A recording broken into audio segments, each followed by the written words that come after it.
Alhamdulillah, kita sudah pun dapat menyambung semula pembinaan Masjid Ghairu Jami' Al-Arifin yang terhenti sekian lama. Sekali lagi diungkapkan Alhamdulillah, rasa bersyukur kepada Allah Subhanahu wa Ta'ala. Pada Ramadan yang lepas, kita telah pun berjaya menghimpunkan lebih kurang RM500,000 wakaf dan sumbangan tuan-puan semua di dalam pembinaan masjid ini. Sekarang insya-Allah kita sedang menuju ke fasa akhir pembinaan dan penyempurnaannya. Namun kita bimbang proses ini akan terhenti sekali lagi jika dana tidak mencukupi.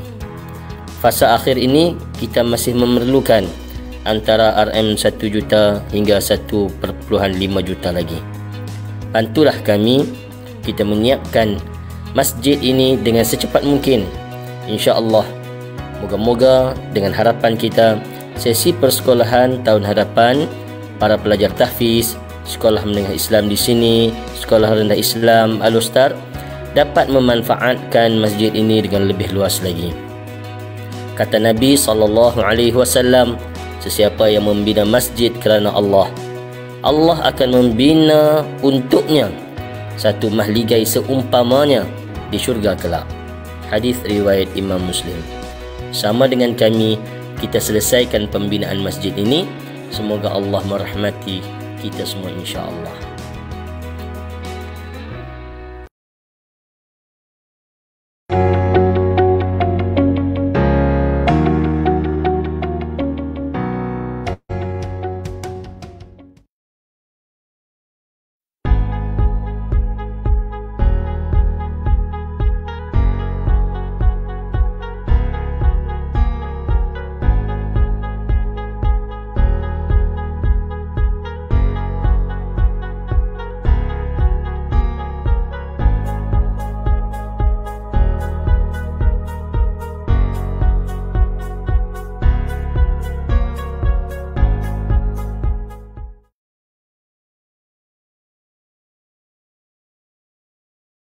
Pick up just broken pieces till I'm bleeding.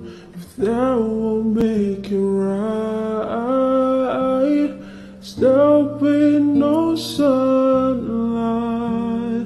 If I lose you, baby, there'll be no clear sky. If I lose you, baby.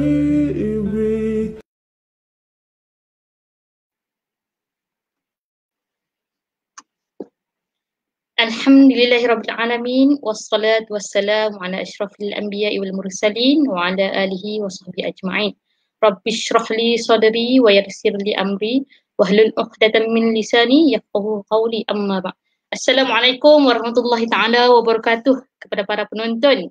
Pada malam ini di slot apa khabar untuk ABIM Negeri Kedah dengan tajuk Jiwa Kacau. Kita nak tengok jiwa kacau ni yang macam mana, kacau disebabkan cinta ataupun apa kan. Jadi selamat datang saya ucapkan kepada para panel yang sudi menerima jemputan dari pihak kami ABIM Negeri Kedah. Topik pada kali ini kita ingin membicarakan tentang kesihatan mental. Selalu kita mendengar dari sudut kaunselor, psikologis dan juga psikiatris naik. Tetapi kali ini, slot kali ini istimewanya kita akan mendengar dari pesakit sendiri yang sedang berjuang melawan pesakit mereka. Sebelum itu, sebelum saya teruskan, jom kita like, subscribe dan share page ABIM Kedah di Facebook, YouTube, Instagram dan Twitter. Dan jangan lupa share live pada malam ini, okey? Okey, baik. Jika kita membicarakan tentang kesihatan mental, pasti kita terbayang-bayang reaksi atau stigma dari ahli keluarga ataupun sahabat-sahabat kepada kita. Kita rasa macam risaunya, ya Allah, kalau kita ni mengaku yang kita ni ada ambil ubat ataupun di bawah penjagaan psikiatris ataupun kaunselor, kita bimbang stigma dan juga reaksi keluarga ataupun sahabat kepada kita. Untuk panel kita yang pertama, boleh tak Fatihah ceritakan sendiri tentang reaksi keluarga ataupun sahabat Fatihah sendiri selepas didiagnos dengan sakit ini. Silakan Fatihah. Fatihah okey ke tu? Okey. Suara ni dengar ke? Okey. Okey. Saya tahu lah. Inilah cabaran apa orang kata online punya ni kan program. Kita tak jangka apa nak jadi Okay, bismillahirrahmanirrahim. Pertama dan selamanya alhamdulillah. Saya cakap terima kasihlah kerana menjemput saya yang orang kata tak seberapa ni kan. Okey. Alhamdulillah. Pertama sekali tadi soalan reaksi kan. To be honest, reaksi keluarga saya mereka agak terkejut lah sebab saya pergi mendapatkan rawatan tanpa pengetahuan mereka pun. Saya ingat lagi pagi tu saya buat appointment senyap-senyap dekat klinik kesihatan. Lepas tu nenek saya tanya nak pergi mana. Saya cakap adalah saya ada hal. Saya pergi secara rahsia. Saya pergi naik motor pergi dekat klinik kesihatan. Lepas tu doktor dah tengok, dia kata tak boleh tunggu sebab saya dikira kes kecemasan. So dia pun terus rujuk ke hospital berdekatan lah. Saya ingat lagi, saya tinggalkan je motor tu, saya tak inform keluarga saya pun Nanti saya sampai dekat bahagian kecemasan. Masa saya ingat lagi, saya kawan saya sambil nangis-nangis. Saya cakap, macam mana saya nak bagi tahu family saya kan? Macam mana saya nak bagi tahu family saya? Saya tak tahu saya nak bagi tahu. So doktor datang, doktor psikiatri terus dia kata untuk bagi saya ruang tenang, so dia terus masukkan saya dekat ward lah. Itu pun saya masih tak bagi tahu family saya. Dia orang masih lagi tak tahu saya dah dekat kecemasan. Bila saya dah naik masuk dekat ward tu, baru saya minta kawan saya bagi tahu family saya. So daripada situlah, lepas tu doktor pun ambil nombor telefon family saya dan bagi tahu mereka lah. So daripada situ. Lepas tu sebab dekat ward secretary tak boleh pegang handphone dan sebagainya, jadi saya tak tahu apa reaksi keluarga. Saya dah warded 3 hari, baru doktor panggil makcik saya 3 orang, yang makcik ni saya rapat lah. And then diorang punya reaksi of course terkejut. Diorang tak sangka lah kan saya yang happy, yang macam tu tiba-tiba kena diagnose dengan depression dan macam tu lah. Tapi daripada keluarga saya of course ada baik dan buruknya lah. Waktu mula-mula perjalanan diagnosis saya ingat lagi yang macam adalah ahli keluarga sendiri cakap saya gila. Masa tu saya terkejut, saya tak sangka ada ahli keluarga saya panggil saya gila sebabkan diagnosis saya tu. Ada yang cakap saya pura-pura nakkan perhatian, semacam-macam lah. Apa orang kata kita tak sangka kan, saat kita diuji tu baru kita nampak siapa sebenarnya ada dengan kita kan. So macam waktu first time saya dengar family, ada di kalangan family saya cakap saya gila, saya nakkan perhatian, cakap saya tak ada iman. So saya sangat terkejut lah sebab saya tak sangka penerimaan mereka macam tu. Tapi alhamdulillah dah hampir setahun dah pun perjalanan saya sebagai seorang pesakit mental. Alhamdulillah keluarga menerima dengan baik setakat ini dan memberi sokongan yang sangat baik sebab sebelum saya diagnose dengan depression, saya ada masalah tak suka jumpa orang, especially kalau family gathering, saya tak akan keluar bilik. So dulu family saya macam tak faham lah kenapa saya buat tu, tak nak jumpa family ke. Of course dia akan cakap saya malas dan sebagainya, tapi alhamdulillah makcik-makcik saya merasionalkan keluarga saya di mana ada episod-episod saya tu saya tak boleh diganggu. Jadi alhamdulillah sekarang diorang dah lebih memahami lah kalau saya tak nak keluar bilik tu, diorang macam tak apa, bagi masa dulu, nanti sehari dua dia dah okey, dia pandai lah keluar sendiri macam tu. Kalau saya tak nak keluar bilik, nanti diorang macam hulurkan makanan, macam tu lah. Alhamdulillah saya dikurniakan keluarga yang ada, sebahagian daripada keluarga saya menerima saya seadanya. Dengan diagnosis yang keluarga saya tak pernah ada. Saya dalam pengetahuan saya lah orang pertama yang didiagnosis dengan masalah kesihatan mental. Alhamdulillah keluarga saya pun banyak belajar macam mana nak urus saya yang tengah episod, macam tu lah. Alhamdulillah. Okay, Ustaz, sebelum tu ada soalan-soalan tambahan. Macam mana Fatihah ada kesedaran tau, sebab Fatihah muda kan, muda. Jadi macam mana ada kesedaran untuk nak pergi ke klinik tu sendiri seorang waktu tu? Macam mana ada timbul kesedaran rasanya macam muda lagi, umur 18 ke 19 waktu tu? Bagi kat mana muda lah macam tu. Sebenarnya saya dah start saya punya episod depression tu right after mak saya meninggal 2017. Masa tu dah start develop simptom. And then bila saya masuk UiTM, awal semester 2, awal tahun 2020. Masa tu unit kaunseling dan kerjaya ada buka satu booth di mana diorang ada buat lah, biasalah kita tahu kan kaunseling dan sebagainya. Jadi saya buat dan on the spot dapat jawapan lah daripada DAS tu, dan kaunselor tu cakap ni bukan biasa. Jadi dia ada aturkan beberapa sesi kaunseling lah, tapi tak sempat jalin 2 ke 3 sesi je sebab lepas tu dah start COVID kan. Saya pun dah start balik rumah. And then di situasi COVID tu lah simptom saya develop dengan sangat teruk. Mungkin sebab first time, lepas tu stres belajar masa tu, kita tak tahu macam nak cope kan. Tapi jadi lagi teruk bila saya dah mula, apa orang kata, berjinak-jinak lah, menyakitkan diri sendiri. Itu orang kata titik tolak di mana saya nakkan bantuan. Sebab ada satu tahap di mana saya rasa saya dah penat dengan hidup saya. Saya rasa macam, kenapa aku yang sekarang ni macam ni? Saya macam cepat swing, emosi saya tak menentu, saya gaduh dengan nenek saya. Even dulu biasalah orang kata gaduh-gaduh ni benda biasa, tapi sampai satu tahap macam nenek saya pun tak faham kenapa saya tiba-tiba nak marah dan sebagainya. Jadi sampaikan saya pergi kerja, masa saya buat part time dekat Shell, saya kena marah dengan manager saya. Dia cakap, kalau awak nak lemah-lemah macam ni, tak payah kerja, duduk rumah. Jadi seminggu lepas tu saya rasa macam, kenapa hidup aku macam ni, aku penat lah tidur. Saya sampai kadang-kadang tak makan 2 minggu, saya tak keluar bilik, saya tak minum, saya tidur je. Kerja saya tidur je. Saya cakap macam, kenapa hidup aku macam ni, kenapa lain sangat daripada dengan dulu. So saya rasa macam, kebetulan masa tu viral dekat Twitter yang DAS 21, tapi dalam masa yang sama dia boleh buat temu janji dengan doktor. Jadi saya start daripada situ lah. First time saya buat appointment saya tak pergi, saya cancelkan. So appointment kali kedua tu baru saya pergi. Macam tu lah. Okey, baik. Jadi cepat-cepatlah kalau ada yang tak kena buat ujian DAS online. Jadi carilah pertolongan pakar. Okey, baik. Kita ke panel yang seterusnya. Untuk panel yang seterusnya ni, beliau juga merupakan pejuang sakit mental dan beliau juga merupakan sukarelawan Rahmah Support Team atau dikenali sebagai RST. Okey, untuk makluman semua, RST juga merupakan satu badan yang menawarkan khidmat sokongan emosi, mental, isu gangguan seksual, isu keganasan rumah tangga menerusi talian. Boleh follow Facebook, Instagram, Twitter Rahmah Support Team untuk maklumat lanjut. Okey, baik. RST ada membuat tinjauan tentang emosi rakyat Malaysia semasa PKP 3.0 yang sekarang. Jadi ingin menyebut Kak Amal untuk berkongsi dapatan tinjauan tersebut untuk mengetahui bagaimana emosi rakyat Malaysia PKP 3.0. Okey, dipersilakan Kak Amal.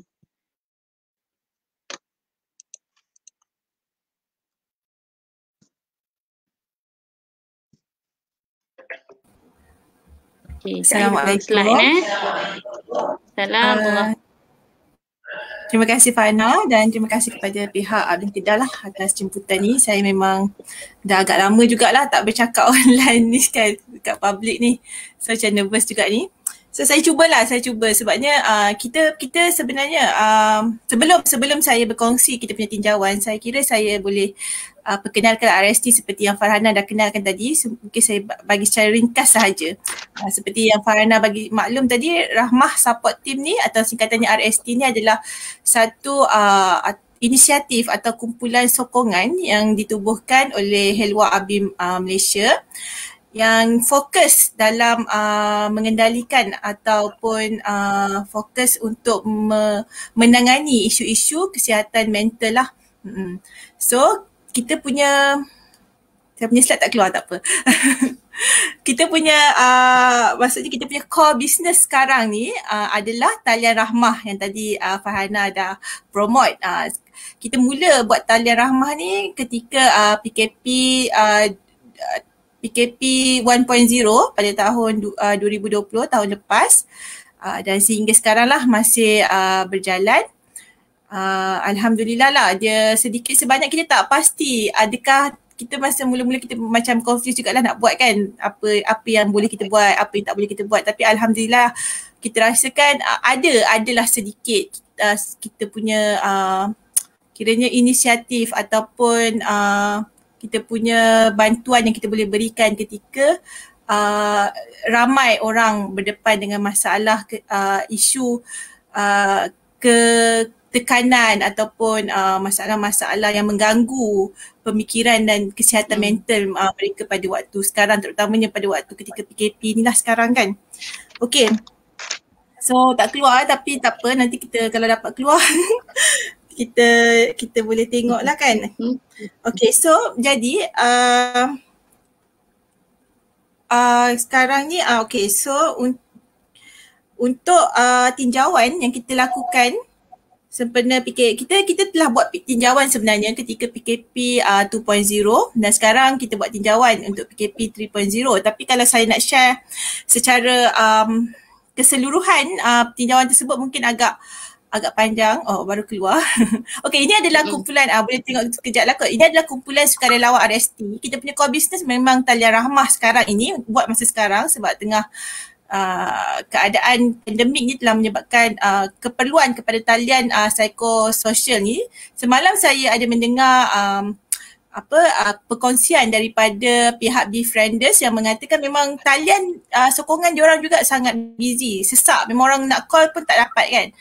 Begitu juga saya tengok ada komen-komen di media sosial mengatakan talian kasih juga sangat sukar untuk ditembusi pada saat ini sebab memang ramai orang yang call untuk mendapatkan sokongan emosi atau bantuan-bantuan lain lah yang kita tahu, kita sedar bahawa keadaan sekarang ni sangat mendesak untuk orang ramai cuba untuk mendapatkan bantuan dan kita meraihkan dan mengalukan supaya mereka cuba dapatkan bantuan dengan apa cara sekalipun kan.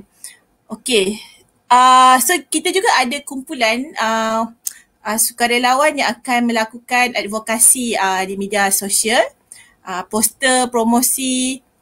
Kemudian kita ada Rahmah Circle. Rahmah Circle ni satu program yang kita buat untuk diskusi isu-isu berkenaan kesihatan mental. Biasanya kita akan buat bedah buku yang berkisar tentang psikologi, berkaitan dengan kaunseling dan sebagainya lah. Dan seterusnya kumpulan penyelidikan dan penerbitan ini yang membuat tinjauan, memeriksa lah data-data isu-isu yang berkaitan dengan kesihatan mental. Dan yang terakhir ialah Let's Talk. Let's Talk ni sebenarnya program di peringkat lapangan tapi disebabkan PKP kita tidak dapatlah melakukan program Let's Talk ni. Okay, so kita memang sebenarnya mengalu-alukan lebih ramai orang untuk terlibat, yang berminat untuk terlibat sebagai sukarelawan RST. Sebab kita merasakan bukan sahaja untuk memberikan kesedaran ni, bukan sahaja untuk menjawab panggilan psikososial atau Talian Rahmah ataupun untuk jawab call untuk orang yang memerlukan sokongan mental dan emosi ni, tapi juga kita nak memastikan masyarakat kita mempunyai skill. So kita ada training, kita ada perbincangan, kita ada program-program advokasi. So kita akan didedahkan dengan ilmu, dengan maklumat, dengan skills yang diperlukan oleh setiap individu dalam masyarakat supaya kita juga boleh menjadi individu yang memberikan sokongan kepada orang di sekitar kita. So kita rasa itu adalah something yang untuk jangka masa panjang supaya dalam negara kita ni ada negara kita ni dia punya rakyatnya menjadi rakyat yang prihatin lah kepada keadaan di sekitar mereka. Okey, seterusnya. Okay, so ini poster kita Talian Rahmah. Kata Farhana tadi dia ada sokongan mental dan emosi. So kita juga ada hikmat untuk memberikan nasihat perundangan kekeluargaan dan juga hikmat sokongan untuk bantuan isu keganasan rumah tangga dan gangguan seksual. Sekarang ni pun kadang-kadang kita ada juga terima panggilan yang memerlukan bantuan berbentuk kewangan dan macam-macam lah bantuan, sebenarnya semua jenis bantuan, dan kita terima dan kita cuba untuk salurkan masalah yang mereka hadapi tu ke tempat yang sesuai lah. Contoh kalau dia perlukan kewangan, ada persatuan-persatuan yang boleh membantulah dari sudut itu. Okay, itu berkaitan dengan introduction lah, berkaitan dengan Rahmah Support Team. Okay, seterusnya saya akan berkongsi dengan tinjauan lah yang kita lakukan sempena PKP 3.0 ni. Actually kan, bila kita sebenarnya kalau tak ada tinjauan ni, kalau kita tengok apa yang berlaku di media sosial, sebenarnya pun kita dah dapat rasa dah apa yang sebenarnya berlaku, apa perasaan sebenarnya yang berlaku dalam di kalangan rakyat Malaysia lah sebenarnya kan. Semua orang rasa frustrated, rasa kecewa, rasa sedih, rasa stres. Lepas tu ada lagi yang terbaru, peningkatan kes bunuh diri yang sangat tinggi. Semalam kita, kemarin ya, hari Sabtu semalam semalam kita ada latihan psychological first aid. So trainers kita, seorang trainers kita kaunselor yang bertugas di Kementerian Kesihatan, dia ada berkongsi bahawa sekarang ini kita punya purata sejak awal tahun hingga awal tahun Januari 2021 sehingga sekarang Julai 2021, purata kes bunuh diri dalam sehari adalah 4 orang. So dia meningkat berbanding sebelum ini tahun lepas 2 orang untuk sehari. Jadi tahun ini kita dah naik 4 orang. Jadi kita sedar bahawa sebenarnya keadaan kesihatan mental masyarakat dekat Malaysia sekarang ini memang dalam keadaan yang sangat kritikal dan memerlukan bantuan sokongan bukan sahaja melalui talian psikososial tapi daripada semua pihak, terutama mereka yang hampir. So mereka yang hampir, keluarga, kawan-kawan perlu memberikan sokongan yang berkesan kepada mereka. Okey. Tapi saya akan kongsikan juga dapatan yang kami dapat daripada survey tinjauan kami. Okey. Saya kongsikan dekat sini, saya akan kongsikan 4 lah dapatan. Pertama ialah kita bertanyakan kepada kita punya responden ya. Adakah mereka memerlukan bantuan sokongan emosi sepanjang PKP 3.0? Semasa sebenarnya dibuat ialah ketika di awal PKP 3.0, macam seminggu 2 minggu awal. Daripada sejumlah 277 responden tersebut, sebenarnya lebih separuh sebenarnya yang kemungkinan akan memerlukan bantuan sokongan emosi.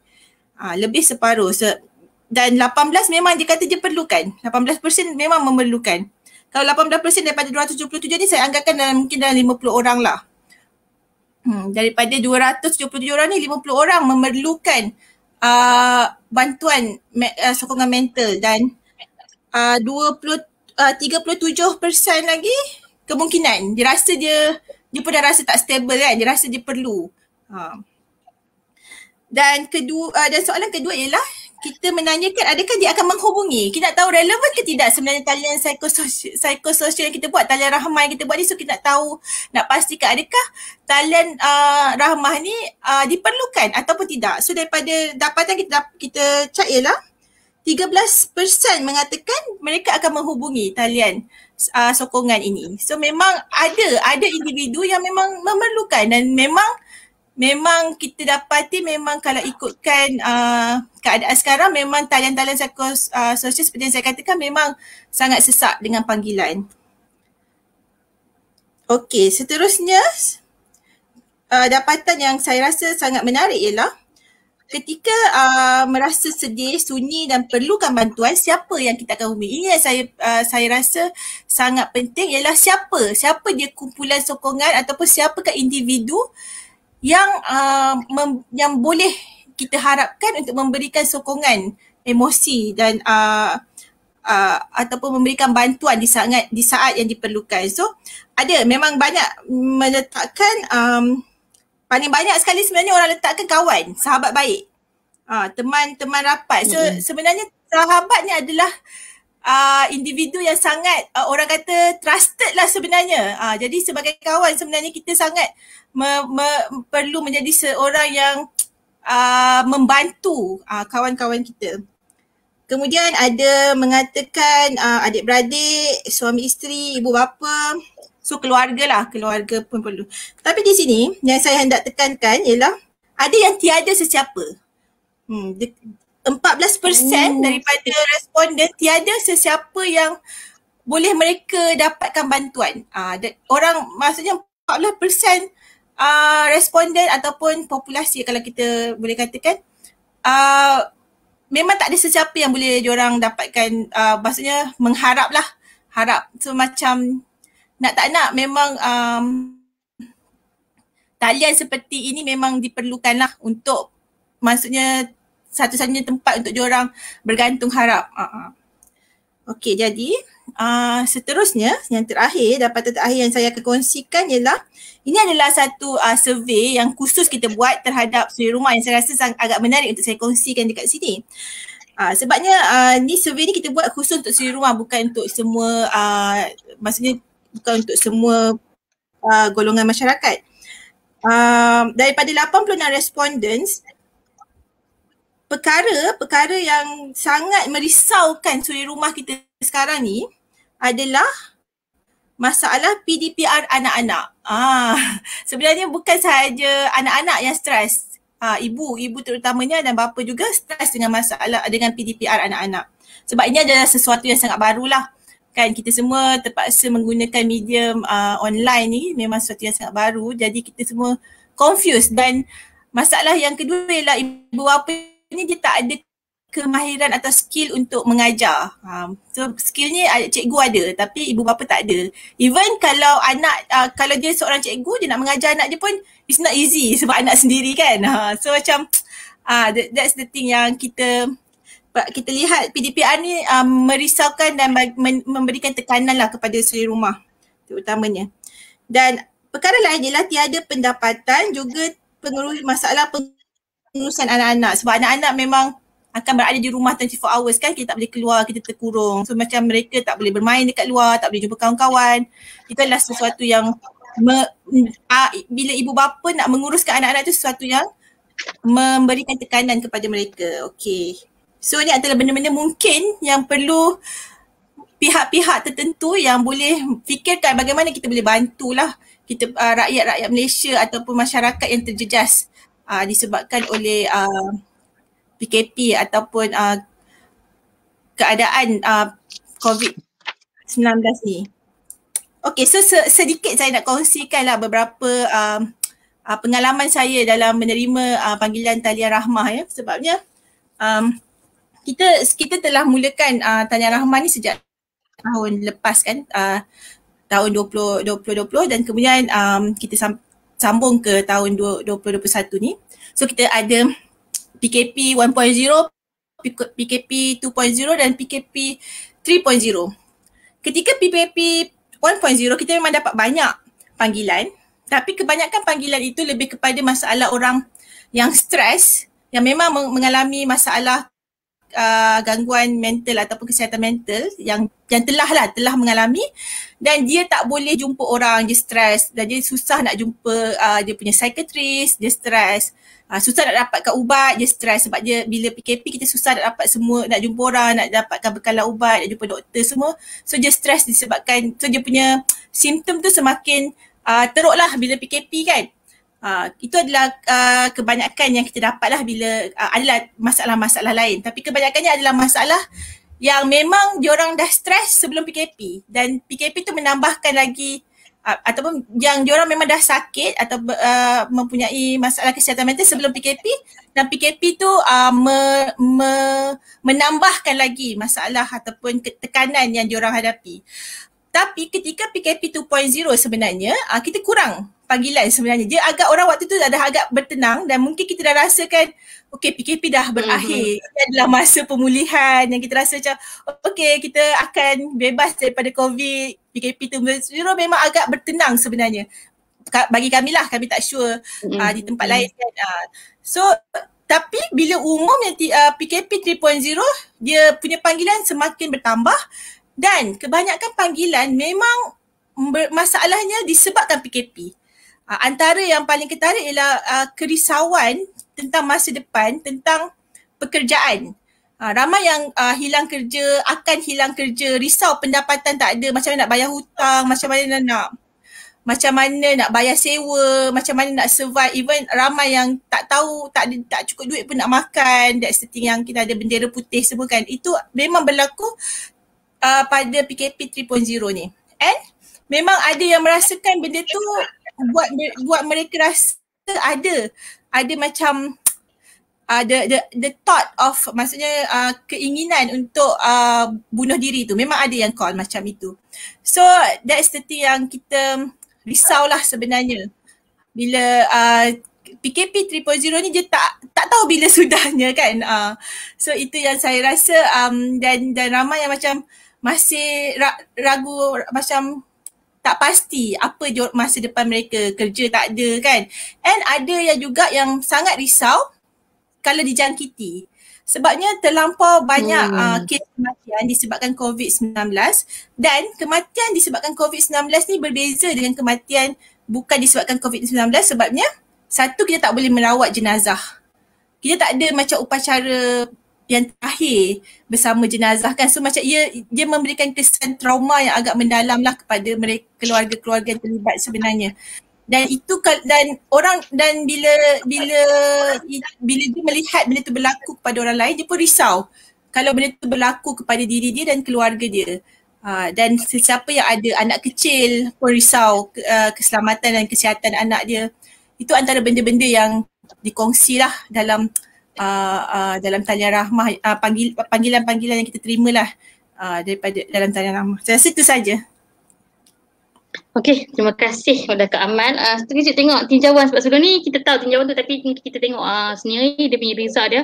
Memanglah PDPR ni menjadi kerisauan di peringkat ibu bapa lah kan. Jadi kemudian berkaitan dengan tinjauan yang memerlukan bantuan sokongan emosi tu, yang menjawab mungkin tu 37% tinggi juga. Rasanya dia pun tak pasti. Dia pun tak pasti adakah dia memerlukan bantuan sokongan ataupun tidak. Okay? Yang kemudian yang hubungi talian sokongan psikososial tu pun mungkin pun banyak, yang menjawab tidak pun banyak. Jadi menjadi kerisauan kepada kita lah sebab dia pun tak mau nak cari solusi. Bukan tak mau, mungkin tak jumpa ataupun anggap benda ni sebagai satu okey. Kemudian kita teruskan kepada Fatihah. Okey, baik.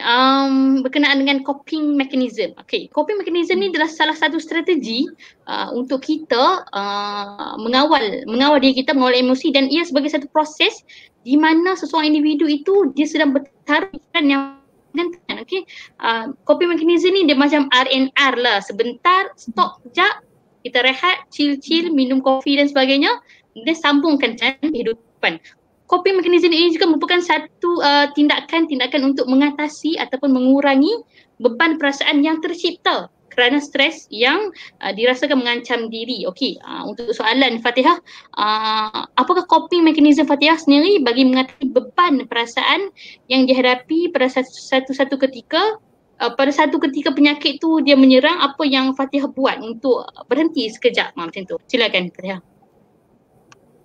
Bila cakap pasal coping mechanism ni, saya pun masih struggle lah mencari saya punya coping mechanism. Even dah setahun, saya lagi masih orang kata try and error lah. Macam ada kawan-kawan saya yang tengah berjuang pun sampai 2-3 tahun dia orang mencari-cari apa coping mechanism yang betul-betul sesuai dengan dia orang. Sebab lain orang lain cara kan. Tapi kalau tanya saya personally, saya akan cari orang yang saya percaya. Saya tertarik bila Kak Amal cakap pasal statistik tunjuk kenapa dia orang mencari orang yang talian psikososial. Okay. To be honest, saya sendiri mendengar pengalaman kawan-kawan saya, kenapa dia orang cari orang yang tak mengenali mereka, sebab pertama tak ada diskriminasi.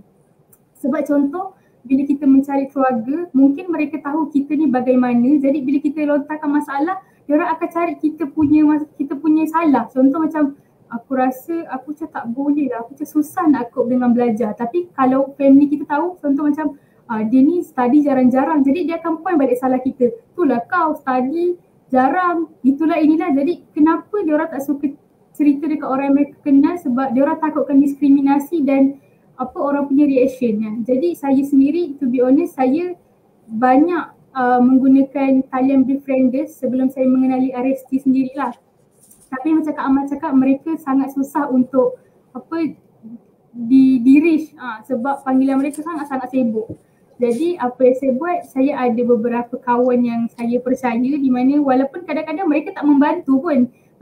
Mereka macam bila saya pergi kepada mereka macam, weh kau nak tahu tak, hari ni kan aku sedih. Macam tu. Walaupun mereka tak memberi respon yang membantu saya secara terus, tapi mereka ada untuk pinjamkan masa. Pada saya itu adalah pengorbanan yang kita susah nak dapat.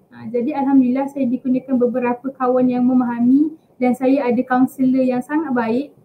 Sebab kalau diri saya sendiri, saya ada masalah untuk perkara-perkara yang kecil je, tapi pada saya benda tu besar. Contoh macam kalau dalam kelas, lecturer tak jawab soalan saya disebabkan terlalu banyak soalan. Tapi dalam otak saya fikir lecturer ni mesti tak nak layan aku cakap, dia mesti tak nak jawab soalan aku. Jadi apa yang saya buat, saya pergi dekat orang yang saya percaya, saya macam, kau nak tahu tak, hari ni kan lecturer tak layan doh soalan aku sedih doh sampai aku tak ada mood nak belajar. Tapi apa yang mereka buat, apa orang kata sangat amazing lah.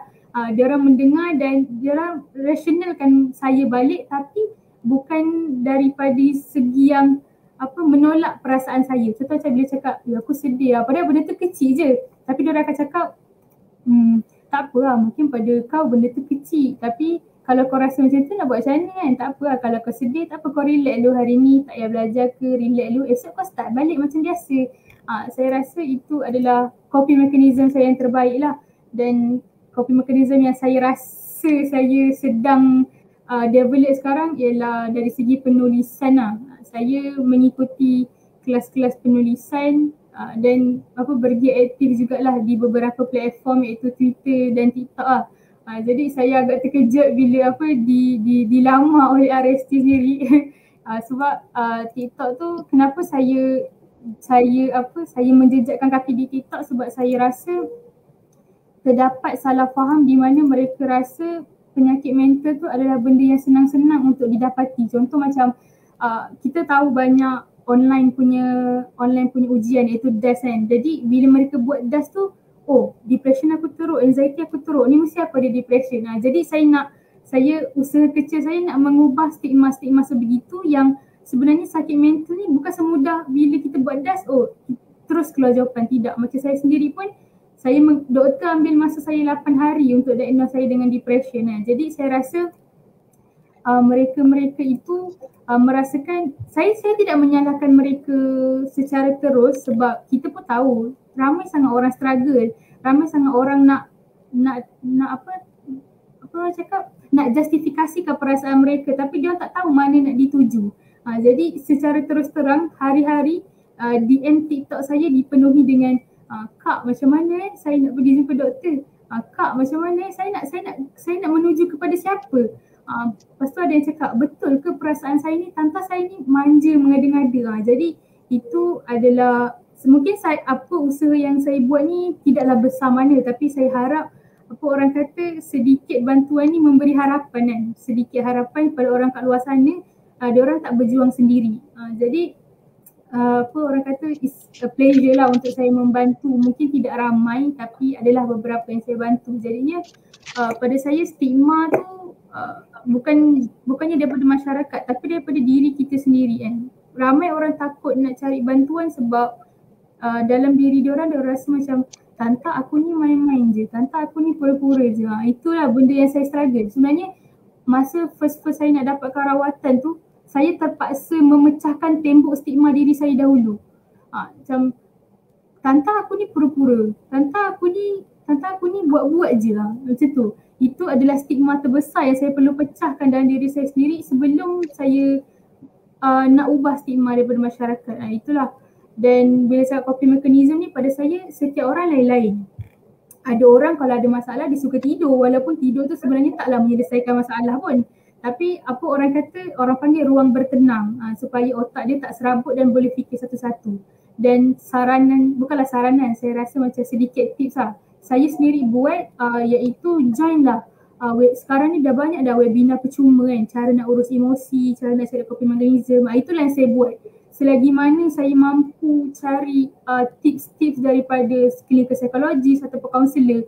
Walaupun saya sendiri belajar dalam bidang counselling sekarang, tapi saya rasa sebelum saya nak bantu orang, saya kena bantu diri saya sendiri dulu. Jadinya dengan tu saya join webinar-webinar antaranya daripada MS Psikologi, Dr. Alizi Alias.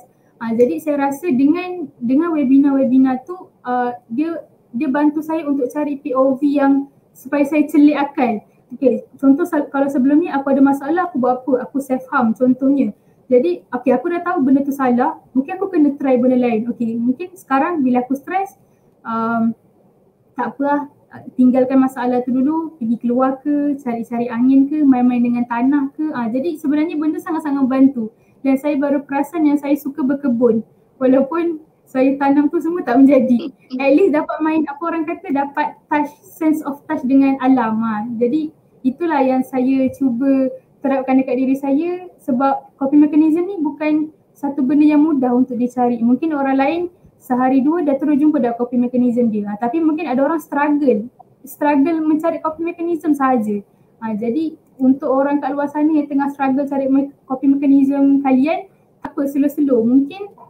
Mungkin yang sekarang ni buat berkesan tapi tidak cukup. Mungkin ada benda lain yang lebih membantu. Jadi mungkinlah boleh cuba follow ke ikuti orang-orang yang apa orang kata ada ilmu tentang benda-benda sebegini. InsyaAllah membantu. Itu je. Okey, baik. Terima kasih Fatihah. Poin yang menarik Kak Fana punya ni ada 2 poin. Yang pertama, stigma diri sendiri. Itu Kak Fana pun tahun lepas, awal tahun ni terbaca satu artikel berkaitan dengan stigma diri sendiri itu adalah lebih tinggi daripada stigma masyarakat. Okey, stigma diri sendiri tu kita yang akan nak lawan benda tu dalam. Tapi kalau masyarakat kita boleh abaikan. Kan? Tapi stigma dalam diri sendiri tu sangat-sangat susah untuk dipecahkan. Tetapi terbaiklah Fatihah mampu pecahkan sendiri itu sangat-sangat hebat. Kemudian yang kedua adalah mencari coping mechanism untuk diri sendiri tu memang sangat-sangat susah dan struggle untuk nak cari. Okey. Untuk coping mechanism ni dia ada 2 jenis. Ada 2 jenis. Yang pertama adalah strategi berasaskan masalah. Dan strategi yang kedua adalah berasaskan emosi itu sendiri. Sebagai contoh untuk strategi berasaskan masalah ni, kita hadap sendiri masalah tu. Okey, kita berani mengambil risiko untuk hadap masalah tu sendiri. Okey, kita cari support group, kita susun masalah-masalah dalam kotak by kotak, kita susun dan kita buat checklist untuk selesaikan masalah. Yang kedua adalah berkaitan dengan strategi berasaskan emosi. Ni contoh dia macam kita dengar muzik, kita dengar selawat, Al-Quran, kita tengok movie, kita main game, kita menulis macam Fatihah kan. Kita buat video dekat TikTok tu untuk terangkan tentang kesedaran tentang kesihatan mental tu. Pentingnya tahu tentang coping mechanism dan kenal diri sendiri. Penting, sangat-sangat penting sebab kadang-kadang dia tak tahu benda tu coping mechanism dia. Contoh satu-satu keadaan tu bila mana dia ada masalah dan sebagainya, dia dengar muzik tapi dia tak really stress. Okey, dia tengok movie, dia tak really stress juga, dia teringat masalah, maaf cakap Kedah, dia teringat masalah tu. Tapi bila dia sedar, oh ini adalah coping mechanism aku. Jadi bila aku dengar muzik, dan aku mampu untuk break saat emosi tu, letak saat tepi, kita hadap, kita jalani proses healing tu dengan baik. Tapi memanglah macam Fatihah cakap tadi ni, teruskan mencari coping mechanism sendiri. Okey. Okey, baik, jika soalan kepada para panel boleh tulis di ruangan live chat ni. Hari kita akan tanya kepada para panel di hujung nanti. Okey, baik, untuk Kak Aman. Kadang ni kita ni nak didengari, okay? Kita ni nak luah masalah kepada rakan-rakan dan sahabat-sahabat. Tapi kadang-kadang mereka ni mungkin sebahagian yang tidak terjebak ataupun tidak ada kesan tentang menjadi pendengar yang baik kepada kawan ni, tak tahu bagaimana nak respon terhadap situasi tersebut. Boleh tak Kak Aman share sikit konsep yang konsep dengar dari pandangan Kak Aman sebagai seorang pesakit dan juga sebagai sukarelawan RST? Silakan.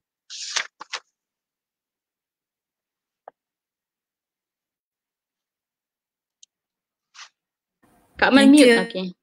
Okay, thank you Fana. Okay, saya share sikitlah teknik yang kita pelajari ketika psychological first aid kita ada 3L.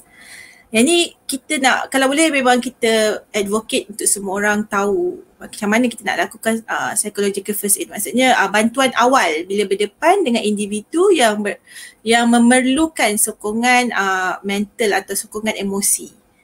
So kita kena look 3L. First look, maksudnya kita kena tengoklah keadaan dia macam mana, apa yang berlaku dekat dia.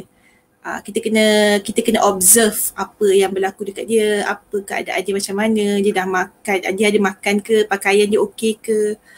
Sebab benda ni sebenarnya psychological first aid ni kita diwujudkan untuk bila berlaku bencana. So apa yang kita perlu first perlu buat bila berdepan dengan mangsa-mangsa yang terjejas kerana bencana. Tapi samalah sebab COVID-19 ni pun adalah bencana kan. kepada seluruh dunia lah kan bencana. So macam kita perlu look lah. Kalau kita sebab tapi kadang-kadang kita tak boleh nak look orang tu dekat sebab dia jauh daripada kita kan. So mungkin kita boleh tengok social media kita kena check. Kita kena check kawan-kawan kita dekat social media ataupun kita call dia, kita tanya khabar kan. Dan kalau ada family members yang dekat rumah kan ataupun kawan serumah kan dia tinggal dengan rumah sewa dengan kawan-kawan ni kan. So kita kena check keadaan diorang, look lah apa yang berlaku pada diorang, dah makan ke, dah apa pakaian ada ke, ataupun mungkin tengoklah mungkin sebenarnya kereta dah tak ada, memang dah tak ada duit kan, kereta dah tak ada minyak kan, mungkin kita boleh check kat situ kan. So second ialah listen. This is the most important one lah, listen.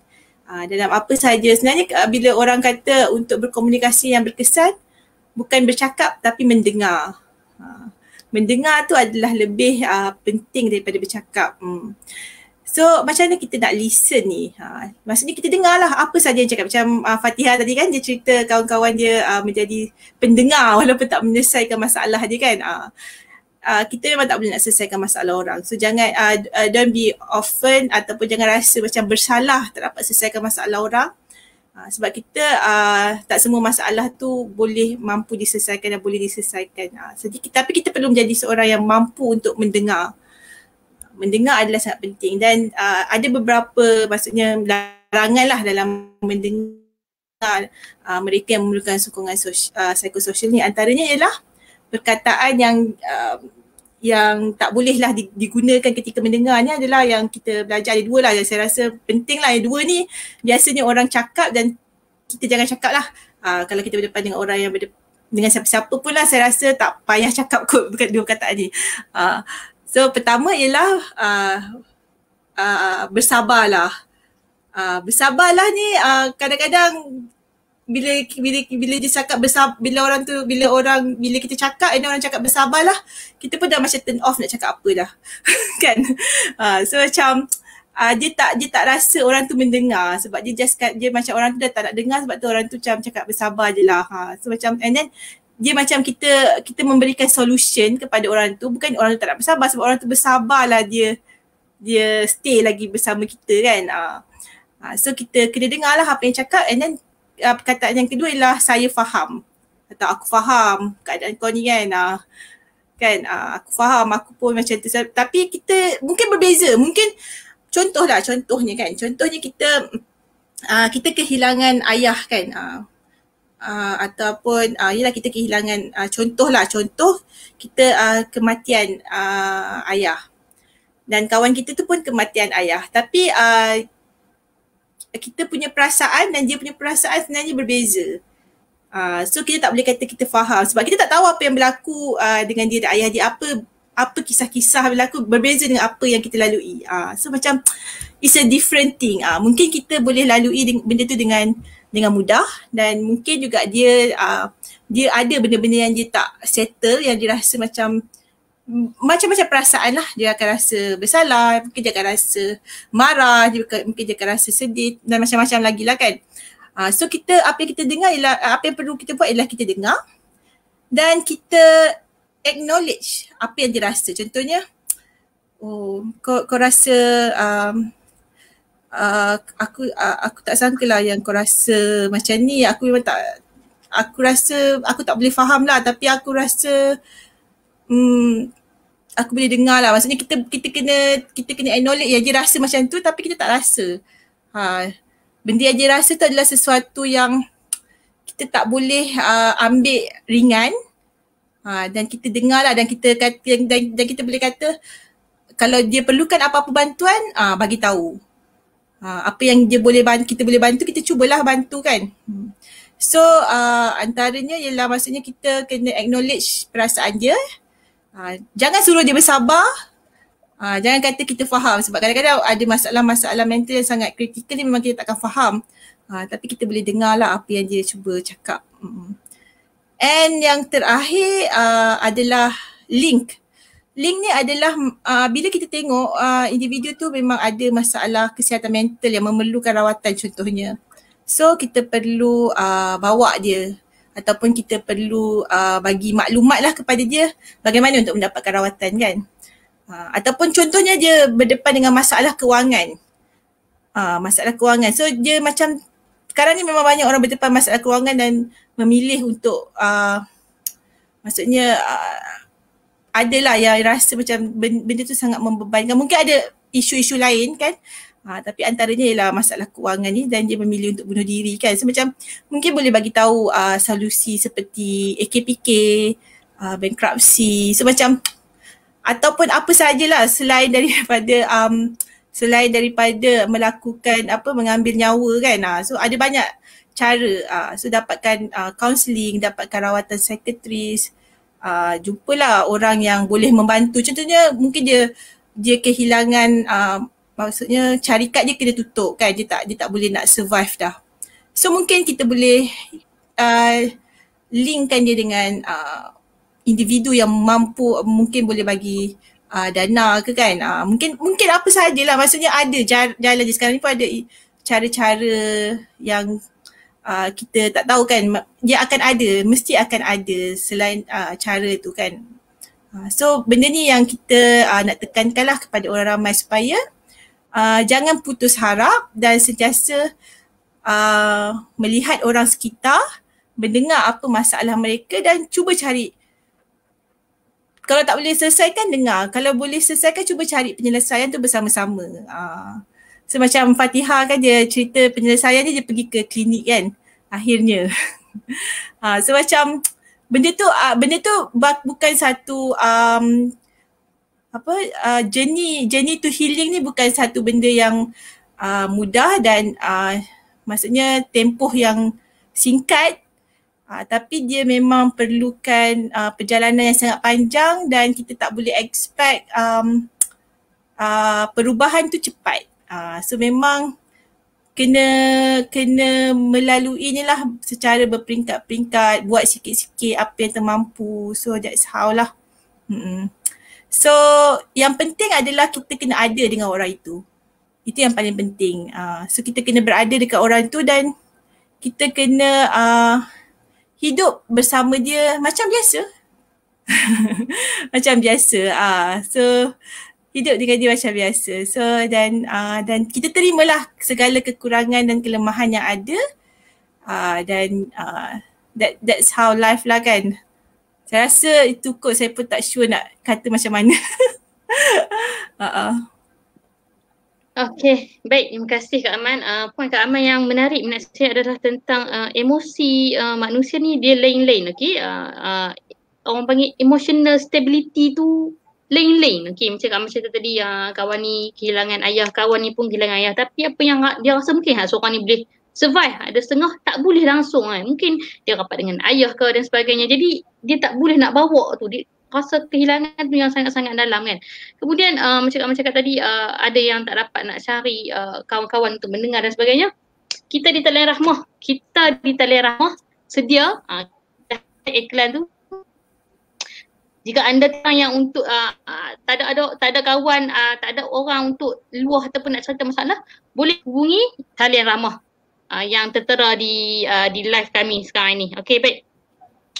Jika ada soalan boleh tanya, boleh tulis di ruangan komen. Okey, baik. Kita ada soalan daripada Hiluh Zenggul ke Iluh. Ramai tak, mungkin untuk Kak Amal, ramai tak RST dapat panggilan daripada lelaki? Sebab selalunya lelaki tidak suka berkongsi masalah dan ego yang tinggi. Okey. Kak Amal, ada tak? Ada. Dia nak kata ramai tu memang ramai perempuan lah. Tapi memang ada. Memang ada daripada lelaki. Dan memang ada lah. Nak kita itulah ada sebabnya memang pun dia mencari solusi juga. Betul. So kita sebenarnya sangat mengalu-alukan. Kita pun sekarang dah ada volunteer. Sebelum ni kita tak ada volunteer lelaki. Sekarang ni volunteer lelaki kita dah agak ramai juga. So kita memang mengalu-alukan untuk individu-individu lelaki ni kalau ada masalah call. Tak ada masalah sebenarnya. Saya pun ada terima beberapa call individu lelaki kan yang ni. Sebab diorang memang and they are very strong actually. Diorang memang nak cari, satu diorang macam nak berubah, ada yang memang sakit dan memang nak cerita je masalah dia kan. Dan diorang memang fight untuk hidup lah kan. So saya macam applaud that lah. So macam saya rasa tak ada isu lelaki atau perempuan, dan sebenarnya sama masalah dia pun lebih kurang, I mean that isu-isu kesihatan mental ni sama lah kan, ada depression, anxiety, macam bipolar semua tu kan. So macam masalah keluarga, masalah keuangan, masalah hubungan, semua benda-benda yang sama lah antara lelaki dan perempuan pun. Tapi memang ramai perempuan lah yang hubungi, tapi memang ada lelaki. Saya rasa kalau dalam 10 perempuan akan ada 2 atau 3 lelaki. Macam itulah. Okay, baik. Terima kasih Kak Aman. Baru nak tanya dekat Fatihah. Fatihah ada ke tu? Okay, Kak Aman sementara Fatihah ada lagi soalan. Dia chat. Apakah reaksi keluarga dan sahabat-sahabat Kak Amal apabila Kak Amal didiagnos dengan sakit depression? Sebab tadi ni kita dengar tadi ni fokus kepada RST, sekarang ni kita fokus kepada Kak Amal. Soalan tu. Okay. Actually saya alhamdulillah lah, sebab sebenarnya saya very in denial sebenarnya, and then my friend yang kawan sebenarnya yang memaksa untuk saya mendapatkan rawatan. Saya memang tak sangka dan tak tahu. Macam memang masa sebelum tu memang tak tahu pun pasal kesihatan mental ni sangat pun sebenarnya. And then tiba-tiba ada satu program tu kita buat ujian das macam Fatihah buat kan. So kita macam semua orang normal tau. Semua orang normal. Kenapa saya seorang dia yang tak normal? Kan? So macam kita macam confused dekat situ. Lepas tu barulah kita baca, and then kita rasa macam simptom tu memang ada. And memang kita tak tahu macam nak dapatkan bantuan. Dan sebenarnya masalah saya ialah saya memang takut nak dapatkan rawatan psikiatris, sebabnya saya takut dengan kerja. Saya rasa memang ramai berdepan dengan masalah ni sebab dia takut dengan kerja dia, takut kerjaya dia terjejas, semua dia tak nak dapatkan rawatan pakar. Tapi sebabnya tapi sebenarnya saya pun tak boleh nak kata kerjaya tak kata terjejas, sebab saya memang ambil keputusan untuk berhenti kerja lah. Tu macam orang lain saya tak boleh nak, it's up to them punya decision lah kan.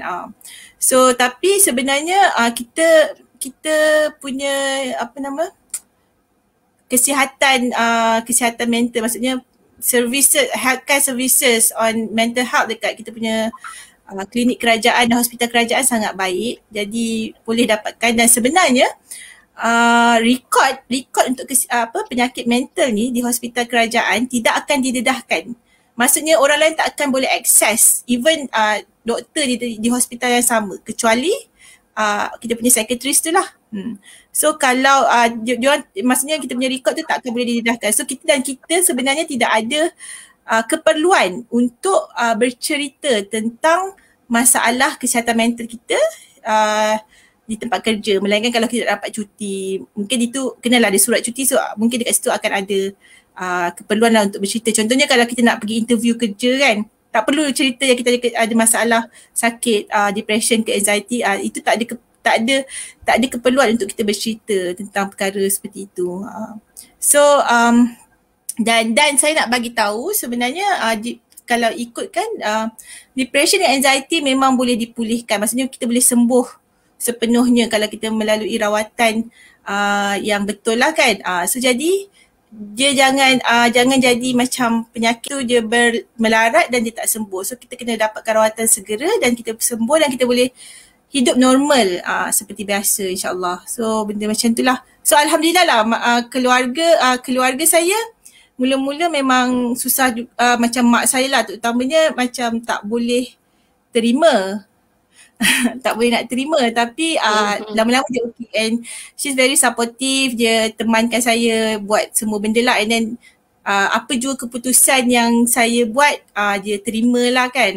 So and adik-beradik pun okay membantu. So macam family very supportive. Saya alhamdulillah lah, family saya sangat support and kawan-kawan sangat support. Even rakan-rakan sekerja juga sangat memberikan sokongan yang saya rasa saya alhamdulillah lah, berbanding orang lain memang saya rasa saya sangat bersyukur dekat situ. So macam sebab tu saya rasakan that kind of sokongan kita kena build dalam community kita. So dalam apa yang RST cuba buat, dan saya rasa banyak lagi NGO kesihatan mental lain cuba buat, ialah advocate masyarakat untuk menerima keadaan individu. Macam kita terima orang tu sakit kanser kan, takkan kita nak salahkan orang tu dia sakit kanser kan.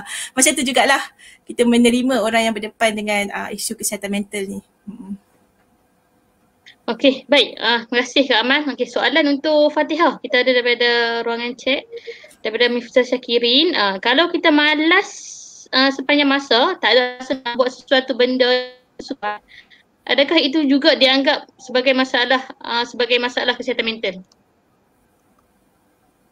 Fatihah boleh cerita panjang lama mana untuk diambil untuk didiagnos sebagai sakit mental tu? Kalau malas sepanjang masa tu saya tak berapa pastilah, sebab kalau bila saya dah menghampiri episod relapse tu, saya ada satu keadaan di mana saya dipanggil psikosomatik, di mana saya akan mula rasa sakit badan, saya rasa saya lesu, saya rasa macam saya penat sangat walaupun saya tak buat apa-apa. Saya rasa mata saya akan merah-merah. Jadinya benda tu akan menghalang saya ataupun lebih tepat mengikat saja di katil daripada membuat apa-apa. Kadang-kadang bila episod relax tu kadang-kadang sampai seminggu, sampai 12 hari saya tak keluar bilik, saya tak buat apa-apa. Jadinya kalau nak kata malas tu saya tak berapa pasti, sebab sebenarnya to be honest simptom orang lain-lain. Jadi saya tak nak cakap lah sebab saya tak ada kepakaran dalam bidang tu. Dan kalau nak cakap kita hilang minat dekat benda yang kita suka, itu sebenarnya antara ciri-ciri depression jugalah secara generalnya. Macam saya sebelum saya didiagnos pun saya memang ada hilang minat benda yang saya buat, saya memang tak buat dah. Itu benda yang saya rasa ketara dalam diri saya pada waktu tu. Jadinya setiap orang simptom lain-lain. Mungkin saya rasa benda tu mungkin pada saya simptom yang lesu, malas, tak ada minat tu mungkin pada saya, mungkin pada orang lain akan rasa tak dihargai dan sebagainya. Itu simptom orang lain lah. So kalau nak yang lebih tepat kiranya kita kena rujuk kepada orang yang ada authority lah, kaunselor ke, klinikal psikologi ataupun psikiatris. So itulah. Dan saya nak tambah, saya tertarik dengan Kak Amal punya jawapan tadi, di mana kita bila orang ada mengadu masalah kat kita cakap dia sabar kan, sabar, aku faham. Saya tertarik dengan benda tu sebab kita boleh suruh dia sabar, kita boleh suruh dia sabar, tapi at that point ayat sabar tu tak membantu pun. Dia dah datang dengan otak yang serabut, kita suruh dia sabar seolah-olah macam selama ni dia tak cukup sabar pun.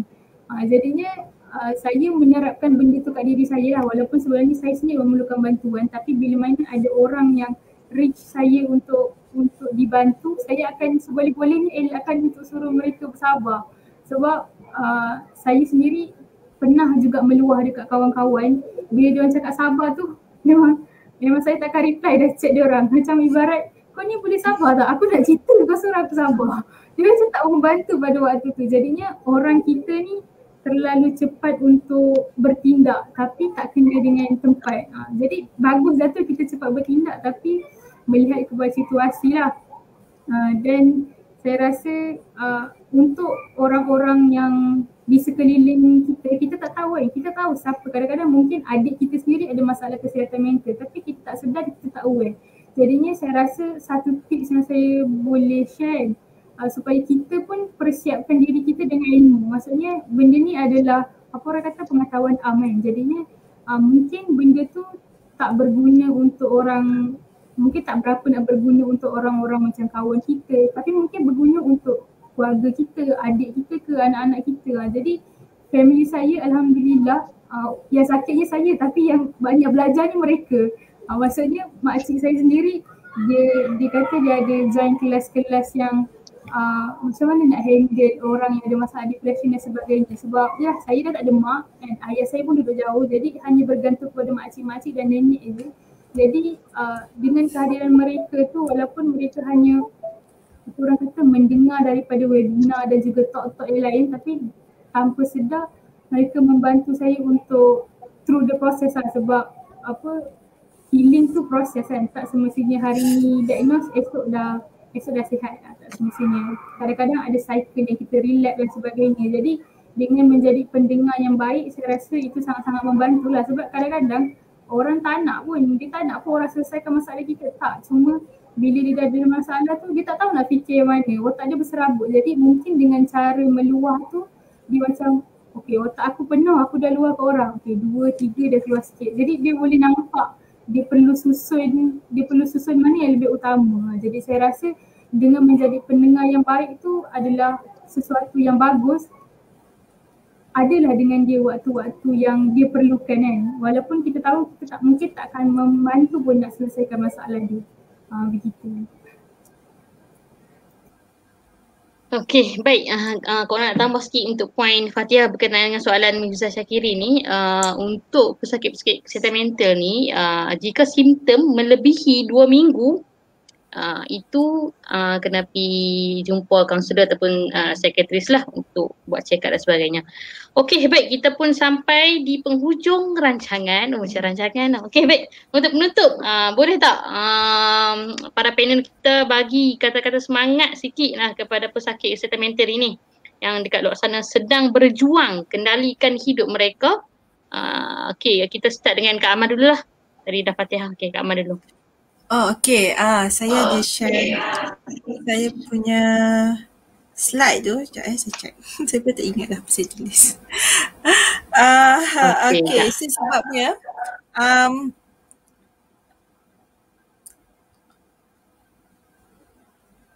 tadi saya dapat satu soalan di Facebook. Dia bertanya tentang macam mana nak jadi, ada tak syarat-syarat untuk jadi sukarelawan RST ni.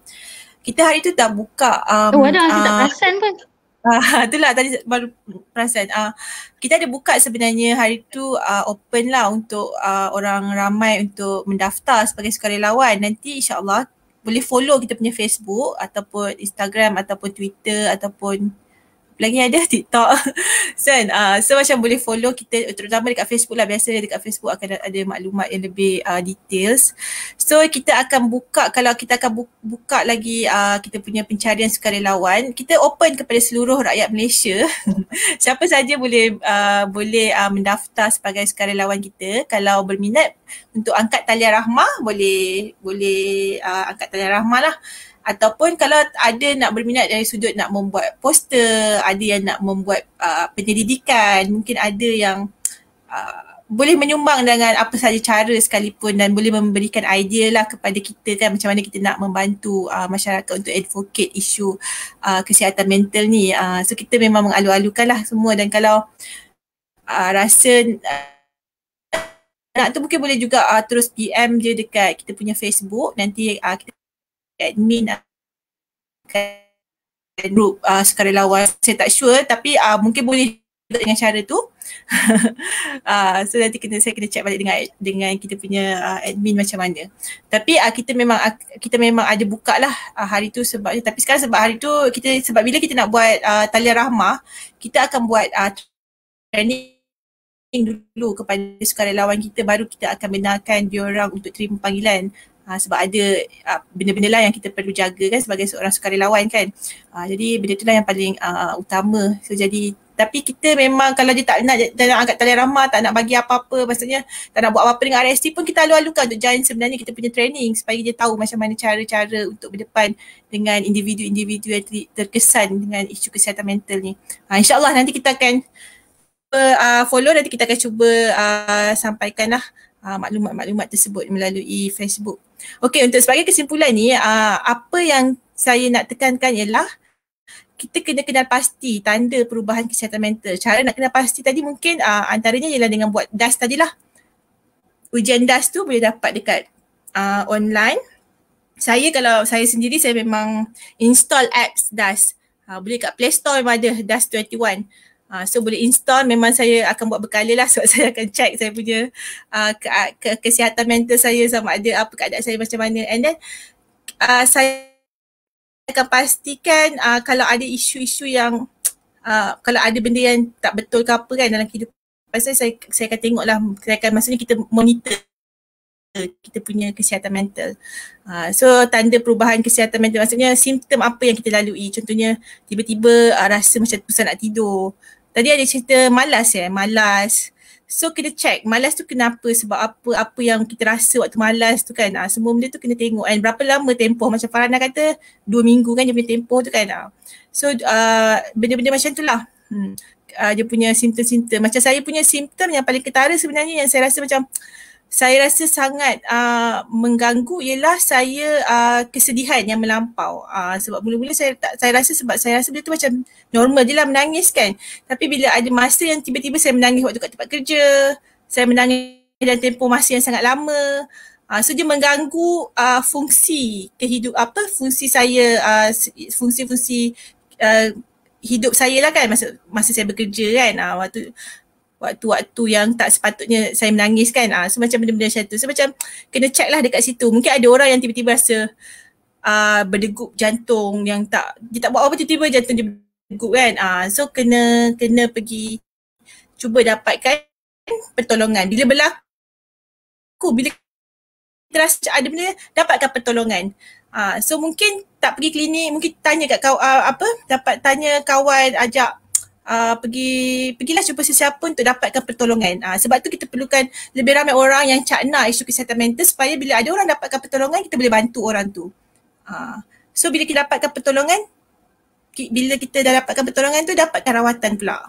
Dan tempoh untuk mendapatkan rawatan ni bukan tempoh masa yang singkat. Dia memang struggle je adalah mendapatkan rawatan dan meneruskan rawatan sehingga sihat tu. Itu adalah struggle dia. So memang tak mudah dan kita memang mendoakan semua mereka yang berhadapan dengan gangguan atau kesihatan atau tekanan ataupun mental yang tidak stabil ini diberi kekuatan untuk melalui proses rawatan yang sangat panjang ini. Mungkin ada orang yang memang seumur hidup. Ada orang yang memang tak boleh bekerja bertahun-tahun. Ada orang yang memang tak mudah lah kan. Macam setiap orang ada dia punya tahap masing-masing dan perjalanan masing-masing. Tapi kita sentiasa ada pilihan dan memang akan ada penyelesaian. Dia memang dia takkan, memang nak kata sembuh terus tu memang tak boleh nak cakap lah kan. Tapi ada pilihan dan penyelesaian yang lebih baik daripada apa yang dalam fikiran kita nak. So kita kena cari penyelesaian yang lebih baik tu lah. So that's the thing yang kita rasa je bukan sahaja untuk individu tu sendiri, tapi sebenarnya komuniti, masyarakat tu sebenarnya yang perlu memainkan peranan bersama. Itu saja kot. Terima kasih. Okey, baik. Fatihah pula. Kata-kata semangat kepada pesakit kesihatan mental di luar sana. Saya semangat. Yalah, salah satunya saya boleh bagi. It's not a problem to have a problem. Kita kadang-kadang bila kita ada masalah ni, kita rasa macam kita rasa bersalah dengan masalah tu. Sedangkan masalah tu adalah benda yang normal dalam kehidupan kita. Itu yang pertama. Yang kedua adalah mungkin ada yang di antara kita memang dah clinically diagnosed. Saya teringat kata-kata Aiman Psikologi. Ini yang saya pegang sampai sekarang. This disorder not define me, I define myself. Sebab to be honest, ada masa-masa yang kalau time episode tu kita tak minta pun untuk menunjukkan simptom tu. Contoh kalau saya tengah episod, saya cepat marah, saya boleh maki sesiapa je tanpa saya fikir pun apa kesan daripada benda tu. Sebab kadang-kadang kita dah cuba nak jaga mulut kita, tapi disebabkan simptom tu kita susah nak jaga benda tu. Jadi mungkin ini bukanlah nak menunjukkan bahawa dengan sakit ni menghalalkan kita untuk membuat apa-apa saja. Taklah, cumanya ada satu-satu masa tu sukar untuk dikawal kita punya emosi dan sebagainya. Dan yang ketiga adalah untuk orang kat luar sana yang nak dapatkan rawatan tapi takut, apa yang saya boleh cakap, ambillah masa seberapa banyak yang awak nak pun. Sebab ada orang dia nak dapatkan rawatan tapi dia takut dengan stigma masyarakat, stigma keluarga, even diri dia sendiri. Saya sendiri struggle dengan benda tu. Jadinya kawan saya selalu cakap kalau saya sedih ke, kalau saya tengah episod, dia kata you have the day, you have the time. Tak apalah, ambil lah seberapa banyak masa yang kau nak sekalipun, tapi kau kena janji dengan aku, time ni je kau macam ni. Nanti kalau kau dah okey, aku nak kau yang lama dulu. Itulah apa orang kata, dia lah salah seorang yang saya rasa sangat dekat dengan hati saya. Di mana kalau saya tengah episod, saya sangat teruk and dia akan cakap macam, aku tahu ni bukan kau, kau tak macam ni. Dia akan cakap macam tu. Dan pada saya, itulah apa ayat yang paling baik pernah saya dapat kan. Sebab kadang-kadang kita tak minta buat benda tu kan, tapi dia datang dengan sendirinya tanpa dipinta. Jadinya ayat-ayat yang sebegini saya rasa sangat membantulah, terutamanya orang kat luar sana, untuk kita tenangkan mereka-mereka yang sepatutnya yang untuk mengharmonikan lah mereka punya jiwa. Itulah, jangan takutlah untuk dapatkan rawatan. Sebab ada yang cakap dengan saya, kalau jumpa doktor ni terus kena makan ubat terus kena jumpa psikiatrist. Ini apa yang saya belajar daripada kaunselor saya. Dia kata kalau pergi jumpa doktor tu tak semestinya kita makan ubat. Macam mungkin daripada penilaian doktor tu, kita mungkin hanya perlukan kaunselor untuk orang dengar masalah kita, untuk kita celik akal apa yang perlu kita buat. Jadinya untuk orang yang kat luar sana yang rasa macam memerlukan bantuan tapi takut nanti kena makan ubat, jumpa psikiatri dan sebagainya. So tak semestinya jumpa doktor terus kena makan ubat, bergantung dengan ubat. Itulah, jangan takut untuk dapatkan rawatan. Okey, terima kasih Fatihah dan juga Kak Amal. Okey, kita sampai sudah ke penghujung.